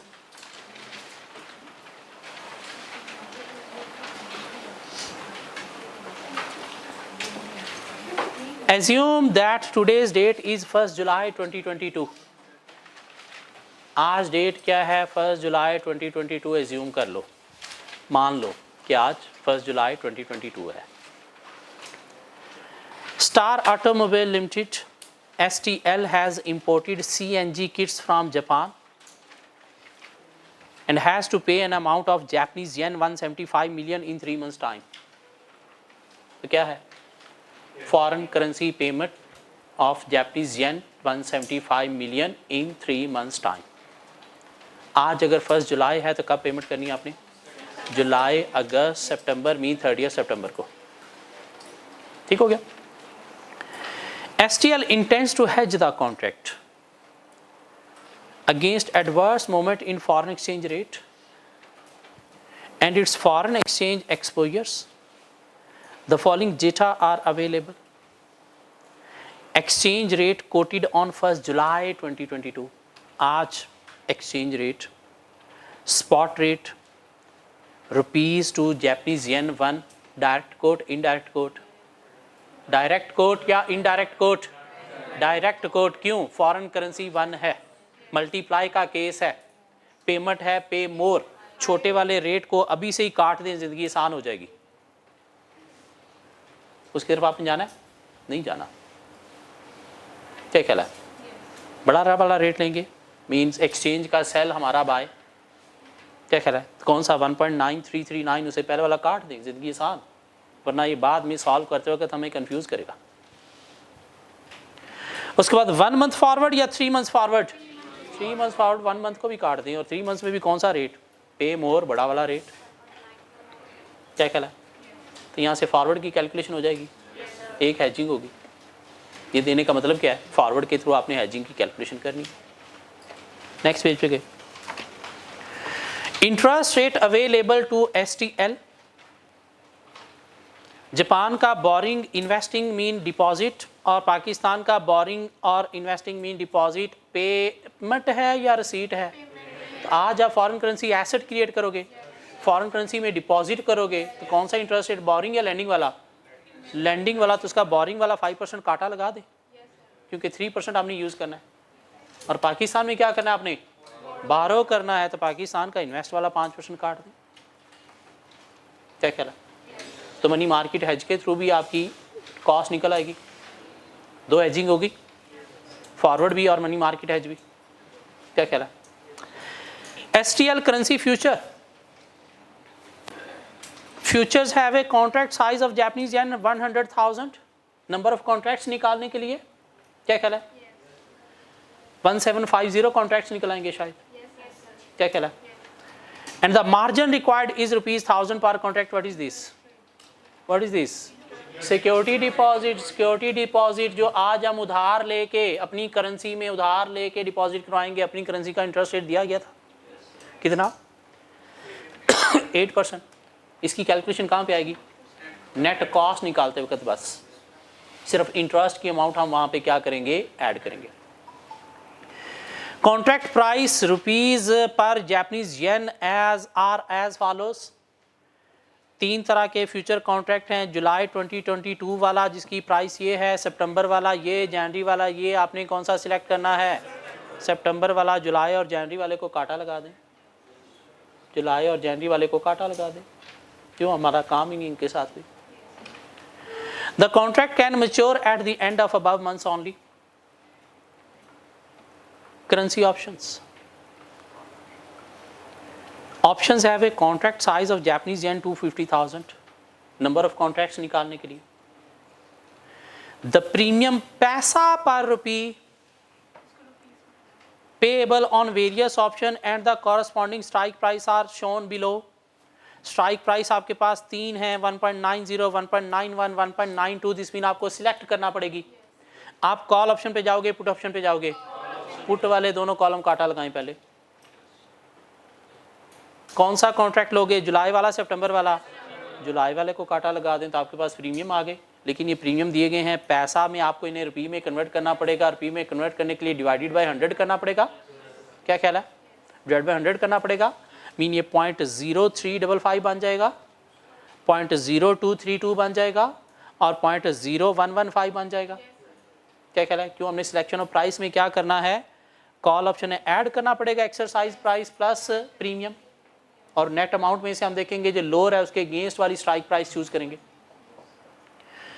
Options are exercisable at the end of relevant month only. Illustrate 4 methods by which STL might hedge its currency exposure. 4 he method हैं.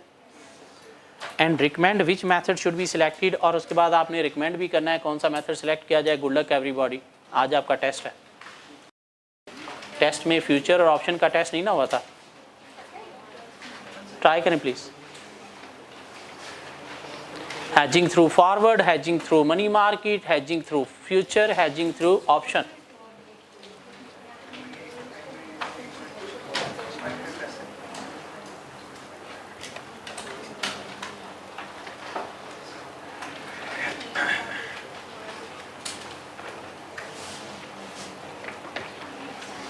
जल्दी जल्दी जल्दी जल्दी. स्पॉट रेट में मतलब जो हम ट्रांजेक्शन प्राइस में जो लेते हैं मार्केट प्राइस, हम ट्रांजेक्शन प्राइस वाली लेते हैं स्पॉट रेट. हाँ ट्रांजेक्शन नहीं, अभी ट्रांजेक्शन प्राइस में फॉरवर्ड में हमने जाना, फॉरवर्ड का रेट दिया गया. ऑप्शंस में जो मार्केट प्राइस, ऑप्शंस में हमने देखना है कि हमने ऑप्शंस में ऑप्शंस वाले रेट ही यूज़ करने हैं.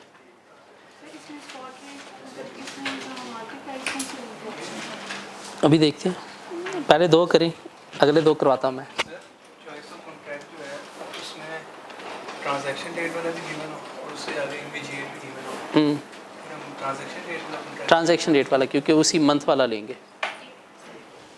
क्योंकि सितंबर का मतलब क्या है, 30 सितंबर तक वाला.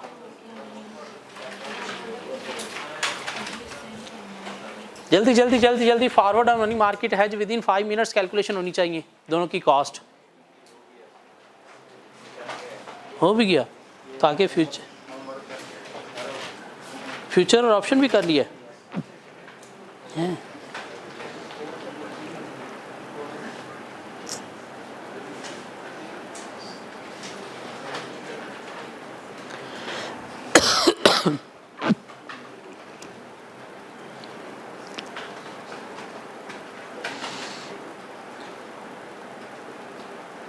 गेन कैसे आ गया?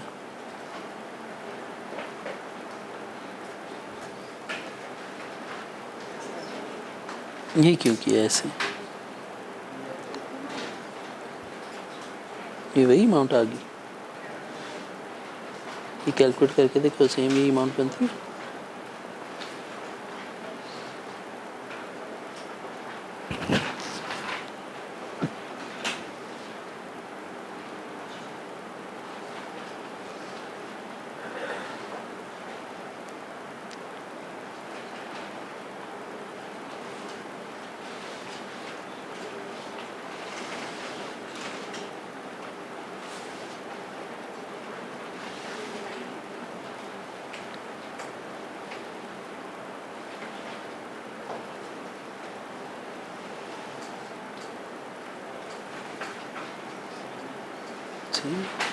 ठीक.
जी आए मिल के करते हैं।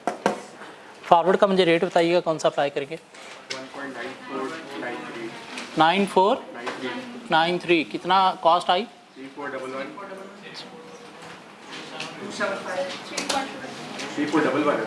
3411 341.128 मिलियन एक कॉस्ट आ गई हमारे पास मिलियन।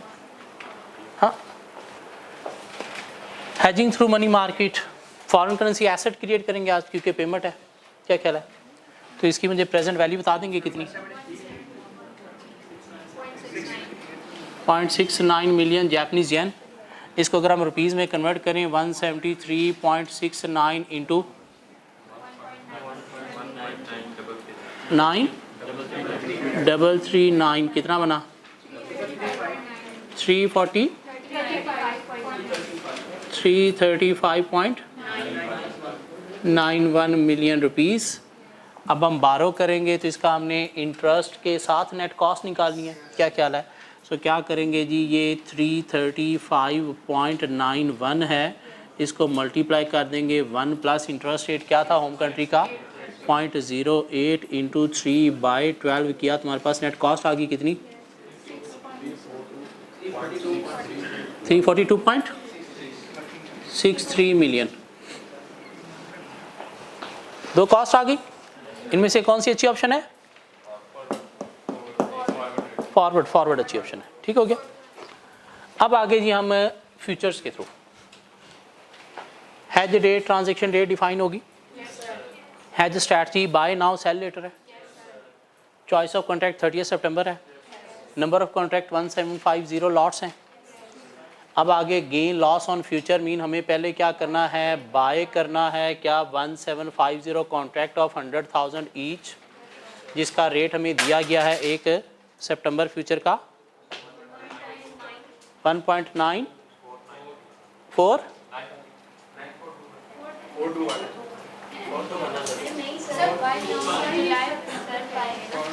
फ्यूचर का एक ही रेट दिया गया है 1.9421। तो प्लीज मुझे अमाउंट बता दें। 339.87 मिलियन। सेल रेट दिया गया, निकाला जा सकता है। कैसे? बेसिस के थ्रू तब निकालेंगे जब आपके पास 30 सितंबर का स्पॉट रेट हो। आपके पास है 30 सितंबर का स्पॉट रेट? नहीं, फॉरवर्ड तो फॉरवर्ड है ना, स्पॉट तो नहीं। नहीं, वो फॉरवर्ड है, वो फॉरवर्ड है, वो सिर्फ बैंक और आपके बीच में और कहीं पे नहीं है। वो सिर्फ फॉरवर्ड के थ्रू हेजिंग करनी है तो यूज़ होगा, वरना नहीं यूज़ होगा। तुम्हारे पास स्पॉट नहीं है सर,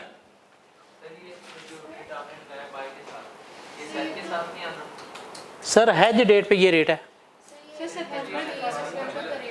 सितंबर वाले कॉन्ट्रैक्ट का हेज डेट पे ये रेट है। पिछले क्वेश्चन में भी ये चीज़ हमने क्लियर की थी, ऊपर उसने हेडिंग दी थी कि इस डेट पे सितंबर वाले कॉन्ट्रैक्ट का ये रेट है। मीन आज आप फ्यूचर मार्केट में गए, आज आप क्या करने गए हो, बाय करने, तो उन्होंने रेट आज आपको बाय का देना है, तो ये रेट उसने किसका दिया आपको, बाय का दिया। कब, आज आप फ्यूचर मार्केट में गए, फ्यूचर में एंटर हुए, तो रेट मिलेगा ना कोई। उसने कहा अगर जुलाई वाले कॉन्ट्रैक्ट में आप जाते हो तो ये रेट है, सितंबर वाला फ्यूचर लेना है तो ये रेट है, जनवरी वाला फ्यूचर लेना है तो ये रेट है।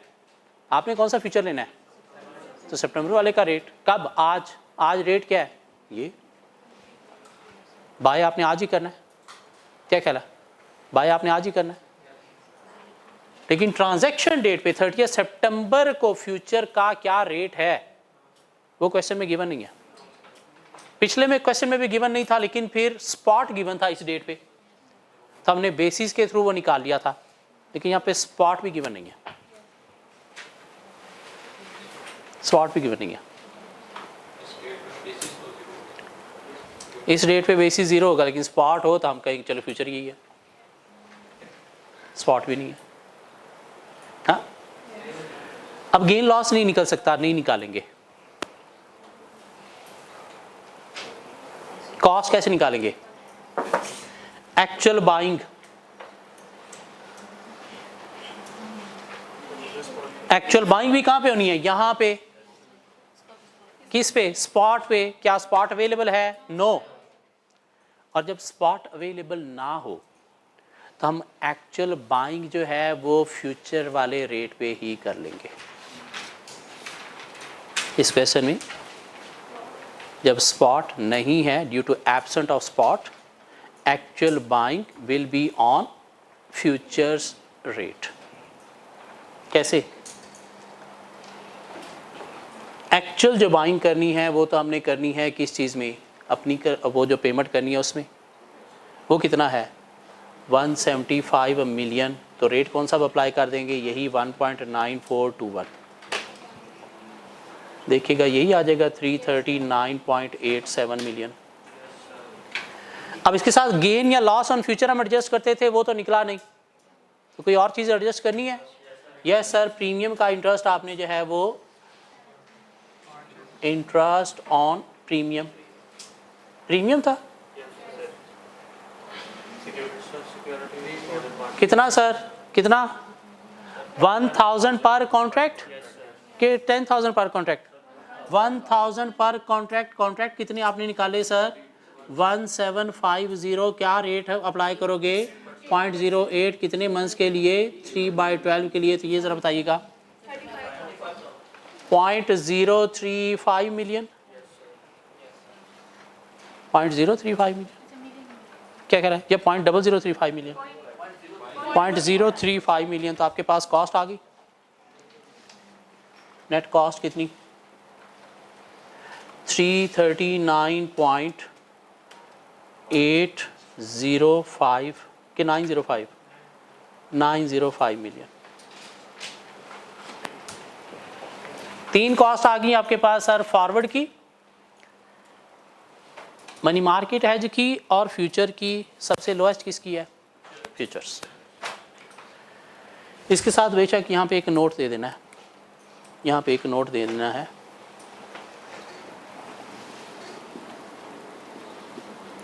Actual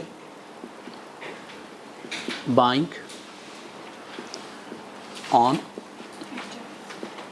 futures rate due to absence of spot rate. चूंकि स्पॉट रेट नहीं था तो इसलिए हम एक्चुअल बाइंग किस पे कर लेंगे, फ्यूचर रेट पे ही कर लेंगे इस क्वेश्चन की हद तक। क्या कहना, गेन लॉस नहीं आया फ्यूचर से, क्यों, ट्रांजैक्शन की ली नहीं हुई। चलें आगे, अब ऑप्शन की तरफ जाएं। ऑप्शन में है जो स्ट्रैटेजी हमारी कॉल ऑप्शन है, चॉइस ऑफ कॉन्ट्रैक्ट सितंबर वाला ही है, नंबर ऑफ कॉन्ट्रैक्ट्स कितने? 700। सिलेक्शन ऑफ प्राइस में हम जा रहे हैं।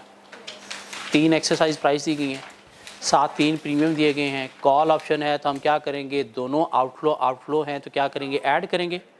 पहली क्या आ जाएगी रुपीज़ में 0.0355, दूसरी 0.0, तीसरी 0.0। नेट अमाउंट्स हमारे पास आएंगी 1.9355, 1.9332, 1.9315। लोएस्ट या हाईएस्ट? लोएस्ट ये है तो इसके अगेंस्ट 1.92 एक्सरसाइज प्राइस हमने सिलेक्ट कर ली। किसी को ये ना पता चला हो सर एक्सरसाइज प्राइस तो आपने हाईएस्ट चूज़ की है। नहीं, हमने एक्सरसाइज प्राइस नहीं, नेट अमाउंट्स के अकॉर्डिंगली देखना है। नेट अमाउंट्स जो लोएस्ट है उसके अगेंस्ट जो एक्सरसाइज प्राइस है वो सिलेक्ट होगी। क्या ख्याल है? उसके बाद क्या करते थे, gain on future if any. कैसे निकलता है in call option? Market price minus strike price. Do you have market price in your question? No. तो क्या गेन निकाल सकते हो? नो। उसके बाद नेट कॉस्ट, कंपटीशन में नेट कॉस्ट क्या कहला?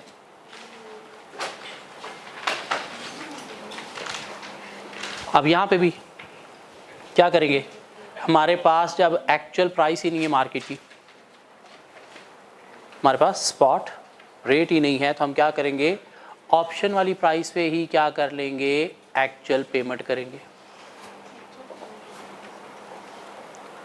एक्चुअल पेमेंट कितने की?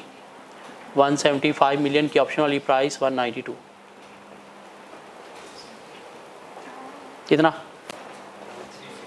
336 पूरा पूरा पूरा पूरा। ओके, और क्या लेना है इसके साथ? गेन तो है नहीं, प्रीमियम। प्रीमियम कैसे निकालेंगे सर? पर कॉन्ट्रैक्ट होता है। कितना इसके अगेंस्ट प्रीमियम क्या था? 0.0115 इंटू कितने कॉन्ट्रैक्ट? 700। और क्या करना है? इंटू 250,000 बीना कॉन्ट्रैक्ट साइज कितना? 6 पॉइंट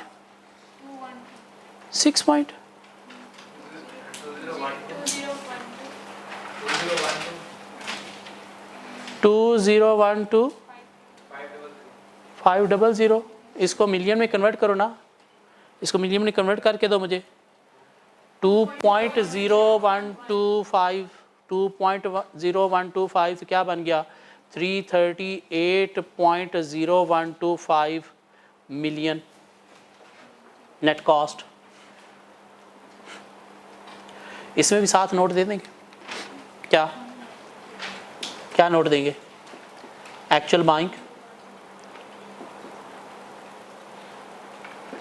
ऑन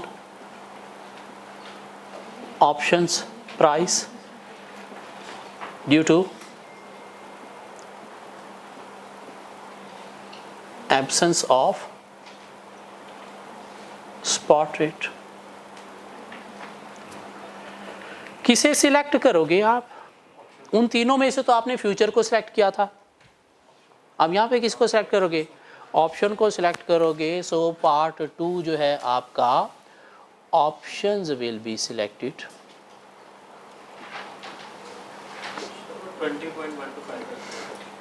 2.0125 मिलियन में कन्वर्ट करना है सर, करना बाद में। Options will be selected because it has lowest net cost।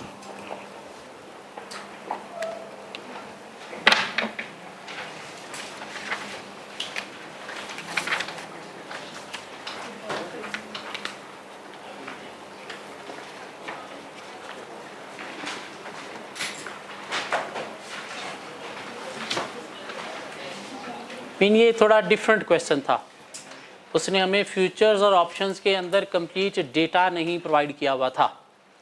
हाँ, अगर ना हो तो इस तरह से हम कर सकते हैं। अदरवाइज कंप्लीट डेटा होता तो ऑप्शंस का हम गेन लॉस, फ्यूचर का गेन लॉस निकालते, फिर नेट कॉस्ट निकालते। ऑप्शंस का भी हम क्या करते, देखते कोई गेन है और उसके बाद फिर हम net cost on spot use करते हुए निकालते। क्या ख्याल है?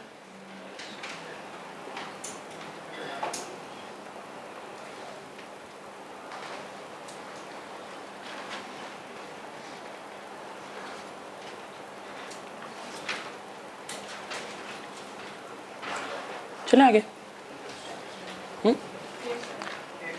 फॉरेन एक्सचेंज रिस्क ख़त्म हो गया, फाइनेंशियल रिस्क मैनेजमेंट ख़त्म नहीं हुआ। फॉरेन एक्सचेंज रिस्क ख़त्म हो गया, फाइनेंशियल रिस्क मैनेजमेंट अभी तक ख़त्म नहीं हुआ। सो एक बिज़नेस को फॉरेन एक्सचेंज रिस्क फेस करना पड़ता है। एक बिज़नेस को फॉरेन एक्सचेंज रिस्क फेस करना पड़ता है due to foreign exchange risk,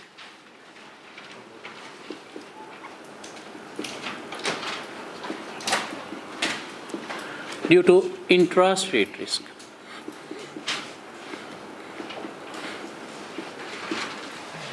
due to foreign exchange risk, due to interest rate risk. What is interest rate risk? हमने 3 माह बाद एक प्रोजेक्ट स्टार्ट करना है। प्रोजेक्ट स्टार्ट करने के लिए हमें लोन लेना है। कब लेना है? 3 माह बाद। आज इंटरेस्ट रेट कम चल रहा है, खतरा है, डर है, रिस्क है कि 3 माह बाद कहीं इंटरेस्ट रेट ज़्यादा ना हो जाए। ज़्यादा हो गया तो हमारा नुकसान हो सकता है। क्या ख्याल है? ये जो इंटरेस्ट रेट के ज़्यादा होने का रिस्क है, इसे हमने कैसे मैनेज करना है? कैसे मैनेज करना है? आज हम बैंक के पास जाएंगे, यार मुझे 3 माह बाद तुझसे लोन चाहिए, हमारा काम ही यही है, करते ही हम ये, लेकिन देख इंटरेस्ट रेट आज ये है, मुझे डर है 3 माह बाद ये ना हो जाए, तो मेरे साथ आज रेट मुक ले। बैंक का कोई मसला नहीं, आ जाओ बैठते हैं। बैंक हमारे साथ एक रेट फिक्स करेगा। लोन हमने 3 माह बाद लेना है, जिसका रेट आज फिक्स हो गया तो 3 माह बाद आप और बैंक दोनों बाउंड हो गए उसी रेट पे लोन लेने के लिए, वो लोन देने के लिए। क्या कह रहा है? ये क्या हो गया? Forward rate agreement. क्या हो गया? Forward rate agreement. मीन वही फॉरवर्ड कॉन्ट्रैक्ट, फॉरवर्ड एग्रीमेंट का यहाँ पे क्या नाम हो गया? फॉरवर्ड रेट एग्रीमेंट, जिसे FRA का नाम दिया जाता है। मीन फॉरवर्ड के थ्रू हम रिस्क को मैनेज कर रहे हैं। उस फॉरवर्ड एग्रीमेंट का यहाँ पे नाम क्या हो गया? Forward rate agreement. कौन सा रेट? इंटरेस्ट का रेट। क्या कहला? या हम क्या कर सकते हैं? रिस्क को मैनेज कर सकते हैं through futures. Interest rate futures कैसे मैनेज करेंगे? इंटरेस्ट रेट फ्यूचर्स के थ्रू। या मैनेज कर सकते हैं ऑप्शन के through, mean interest rate options के थ्रू। या मैनेज कर सकते हैं इंटरेस्ट रेट स्वैप के थ्रू भी।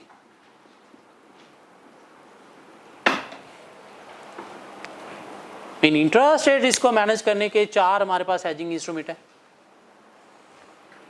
Forward rate agreement, interest rate future, interest rate option और interest rate swap. Mean forward, future, option, swap.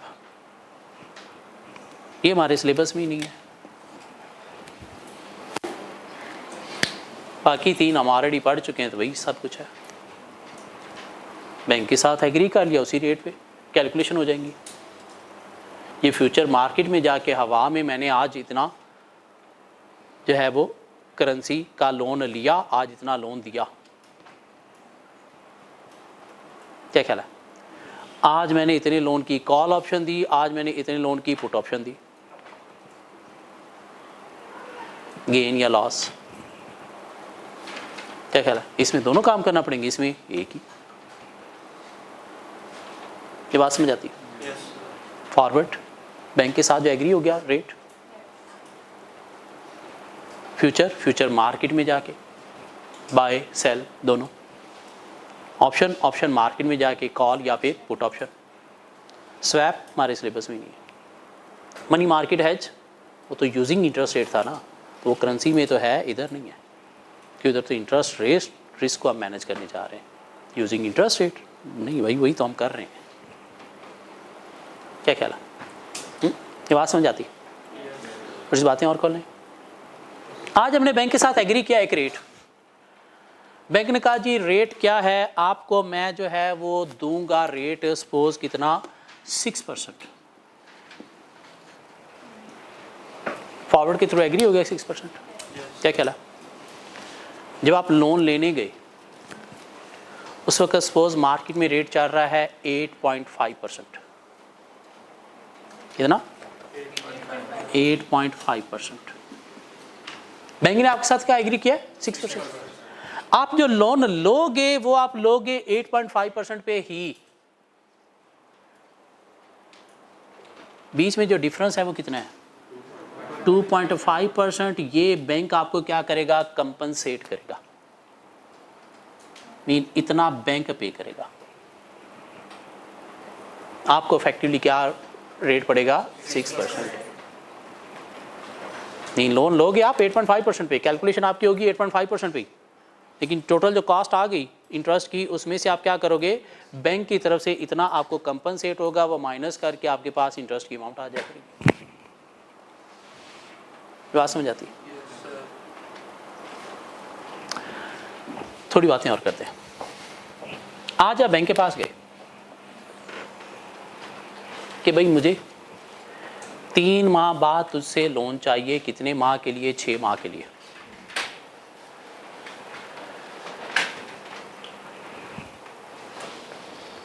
Three months बाद लोन चाहिए। कितने मंथ्स के लिए? For 6 months. तो बैंक आपको जो फॉरवर्ड का रेट देगा ना, वो 6% दे रहा है, वो किस तरह से देगा कि भाई FRA है मेरे पास कितना, सपोज 3V7 वाला, FRA है मेरे पास सपोज 3V9 वाला, FRA है मेरे पास सपोज 2V5 वाला, FRA है मेरे पास सपोज 5V11 वाला। Mean forward 1 month forward, 3 month forward, 4 month forward मिलते थे हमें। इस तरह से जब हम इंटरेस्ट रेट का फॉरवर्ड लेने जाएंगे तो हमें इस तरह से कुछ फॉरवर्ड मिलेंगे। अब हमें इनमें से चूज करना होगा कौन सा चूज करें। ये जो 3 मंथ्स है ना, इसे हम नाम देते हैं रिस्क पीरियड का। ये क्या है? Risk period. मीन 3 माह का ही रिस्क है ना। 3 माह बाद हमने लोन लेना है, तो मसला है 3 माह में कहीं रेट ज़्यादा ना हो जाए। क्या ख्याल? ये जो हमारा 6 मंथ्स के लिए हमने लेना है लोन, ये क्या है? Loan period. और इन सब को मिला दें तो क्या बनता है? Total period.